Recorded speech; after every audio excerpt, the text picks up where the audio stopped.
Alright guys, welcome back to the channel. We are talking David Benavidez versus Anthony Yarde this weekend for the WBC light heavyweight title. Big event, the Ring 4 card. I've already done videos talking about Brian Norman Jr. taking on Devin Haney and Bam Rodriguez taking on Puma Martinez. So check those videos out after this one. Make sure if you are new to the channel that you like, subscribe, leave a comment about anything we talk about today, what your thoughts are on either fighter, who you think is going to win the fight. In this video, though, we're going to break down each fighter. We're going to talk about who is going to win this fight and how they're going to do it. But I think the real precipice of this fight comes down to Anthony Yarde. I think Anthony Yarde, this is his last sort of go at a light heavyweight title, which is might sound a bit stiff, but Anthony Yarde, man, he's had it rough. Like, you look at some people and the way in which they go and get a world title, and then you look at Anthony Yarde and the fact that his first time around, where it was probably a bit early for him to go for a world title, but nonetheless, he got the opportunity by the WBO. He went and took it against Sergey Kovalev back in 2019 and showed himself very, very well and probably gained a lot of supporters after that fight, but ultimately came up short, getting stopped in the 11th round. You think, couldn't get much harder than going to Russia to verse Sergey Kovalev for a light heavyweight title.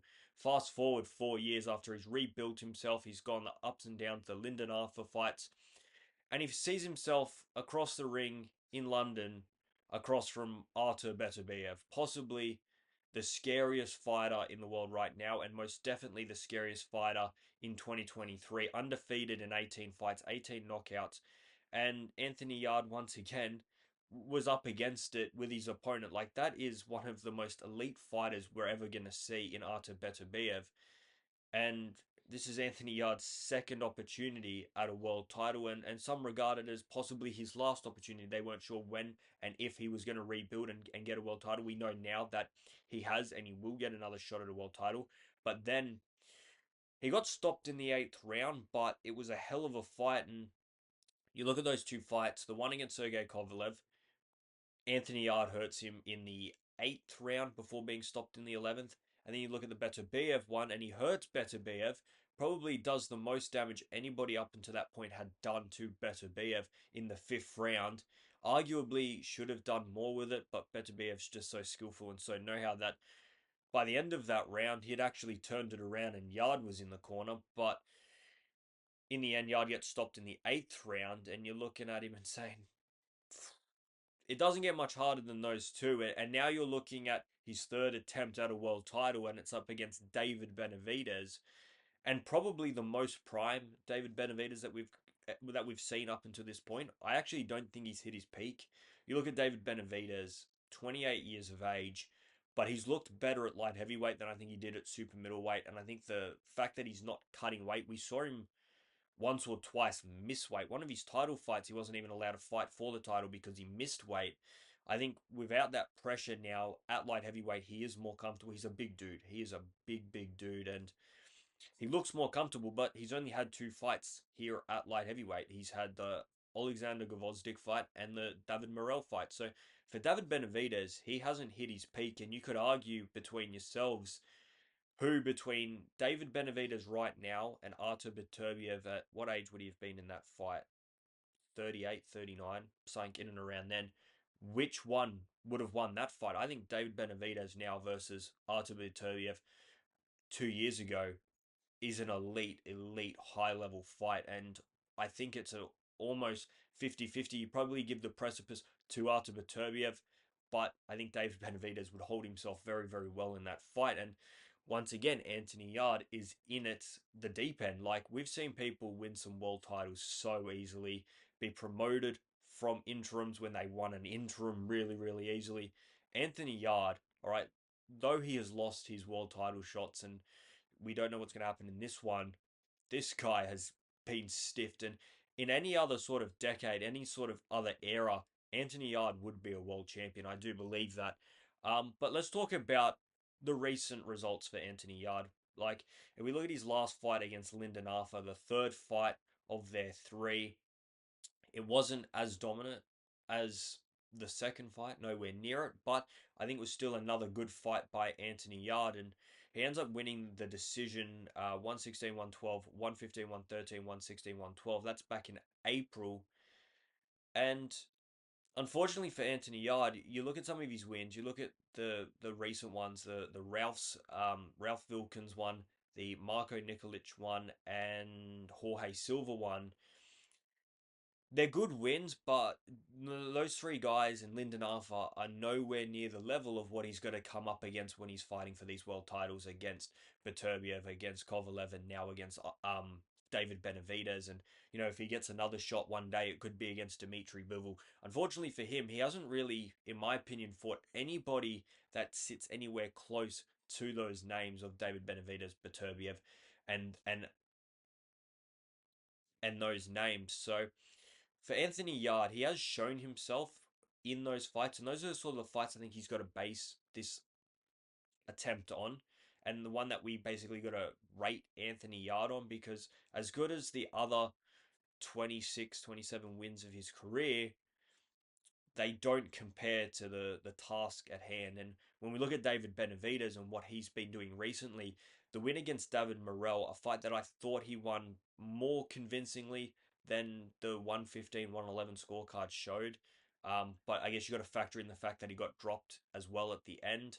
I do think it's somewhere in between the 118, 108 and 115-111. But nonetheless, he went in there and beat an undefeated 11-0 David Morrell in a very, very competitive fight, and his only second fight at light heavyweight. And before that, we saw his first fight at light heavyweight middle of last year against Alexander Gvozdyk, winning that fight clearly against Alexander Gvozdyk, a very, very good fighter himself. And then you look back even when his late super middleweight career, the wins against Demetrius Andrade, someone that was 32 and 0. I don't think he's actually fought since that fight, and he got he wiped the floor with him. And Caleb Plant, he runs through Caleb Plant. Caleb Plant actually held up very well in that fight, but we know what sort of fighter Caleb Plant is. He is someone that will test his opponent, no matter how elite his opponent was, especially back then in, between 2020, 2023. Recently, especially that last fight from Caleb Plant was poor, but I think he's just running out of steam. He's been in this game far too long. But that fight there, up against a very, very tough opponent, finds a way to win the fight. And for David Benavidez, although there are, I believe, fragilities in his game, you probably look at Anthony Yard and say, there's one way of winning for Anthony Yard. For Anthony Yard, his victory comes one way and one way only, and that is via knockout. You look at the fact that he hurt Beterbiev the way he hurt Sergey Kovalev. We know the power he's got, but in both of those fights, when he wasn't able to finish the job, he gassed out. He gassed out. And I believe that against the Mexican monster David Benavidez, who we all know is a relentless, relentless engine, I don't see Anthony Yard going 12 rounds with David Benavidez at the pace that David Benavidez will set. I just don't see Anthony Yard going the distance, especially if Anthony Yard gets success and gasses himself out, which sometimes is the issue. But I even think if he paces himself, he's not going to outbox Benavidez. I think Yard's best bet of winning this fight is by 7 or 8 rounds. I think Yard has to be absolutely gassed because he's spent the first 8 rounds trying to get him out of there. And if he can't get him out of there, you can't get him out of there. I don't see Anthony Yard going take for take 12 rounds, going 45 minutes with David Benavidez and coming out with a result. I don't see it. Look, Anthony Yard will only get that result if he's able to drop Benavidez once or twice or 3 times in that fight. And because he's dropping his opponent and not much is coming back, Anthony Yard's able to get to the finish line. David Benavidez holds on and gets to the finish line, and we see a clear win to Anthony Yard. This won't be a split decision win, in my opinion, to Anthony Yard. I think he's got to go out there. He's got to take his head off. We've seen David Benavidez get hit. He got dropped against David Morrell in the 11th round.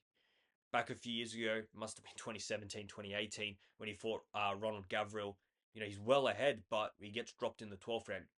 We've seen old and recent David Benavidez falling asleep a little bit, getting a bit too complacent, and Anthony Yard's best thing is to knock you out.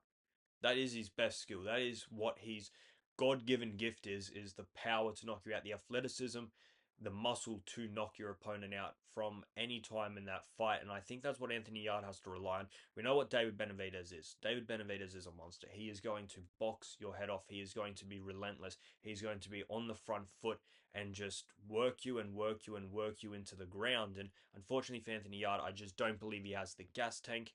And I think, unfortunately, once again, Anthony Yarde has been handed the shitty end of the stick, and he's going to lose another world title fight. And like I said, unfortunately for Anthony Yarde, I like the guy. I think he's a quality fighter that is unfortunately in the wrong era of being a light heavyweighter.